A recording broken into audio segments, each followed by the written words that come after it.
Welcome to cartoon caravan. ఒక పెద్ద అడవిలో చిలుక, జింక మంచి స్నేహితులుగా ఉండేవి. ఇవి రోజు కలిసి తిరుగుతూ, నవ్వుకుంటూ ఆనందంగా గడిపేవి. చిలుక తన ముద్దు ముద్దు మాటలతో నవ్విస్తే, జింక దూకుడుగా ఆడుతూ సరదా తెచ్చేది. ఒకరోజు జింక ఆహారం కోసం అడవిలో తిరుగుతుండగా వేటగాడు పెట్టిన వలలో చిక్కుకుంది. ఎంత గుంజినా బయటపడలేకపోయింది. భయంతో గుండె జల్లుమంది. కొంతసేపటి తర్వాత అక్కడికి వచ్చిన వేటగాడు సంతోషంగా జింకను భుజాన వేసుకుని తన ఇంటికి బయలుదేరాడు. చిలుక ఇవన్నీ చెట్టు మీద నుంచి చూస్తుంది. జింకను ఎలా అయినా కాపాడాలి అని ఆలోచించింది. వేటగాడు దారిలో నడుస్తుండగా చిలుక గాయపడినట్టుగా నటించింది. రెక్క విరిగినట్టుగా భూమిపైన పడిపోయింది.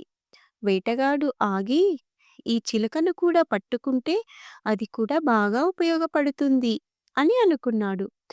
చిలుకను పట్టుకోవడానికి ముందుకు వెళ్ళాడు. ఇదే అదునుగా చూసిన జింక ఒక్కసారిగా లేచి వేగంగా అడవిలోకి పరిగెత్తింది. చిలుక రెక్కల విసురుతో గాల్లోకి ఎగిరిపోయింది.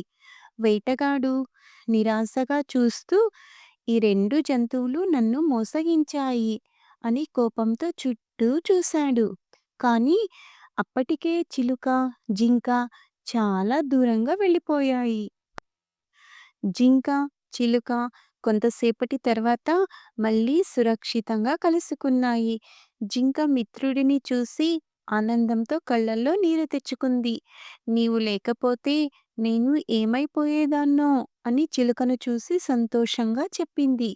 చిలుక చిరునవ్వుతో స్నేహం అంటే కష్టాల్లో ఉన్నప్పుడు సహాయం చేసుకోవడం అని చెప్పింది.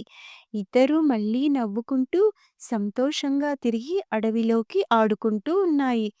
నిజమైన స్నేహం ఆపదొచ్చినప్పుడు ఎట్టి పరిస్థితుల్లోనూ విడిచిపెట్టదు. Thank you for watching. ఈ కథ మీకు నచ్చినట్లయితే మీ ఫ్రెండ్స్‌కి షేర్ చేయండి, లైక్ చేయండి, సబ్స్క్రైబ్ చేయండి.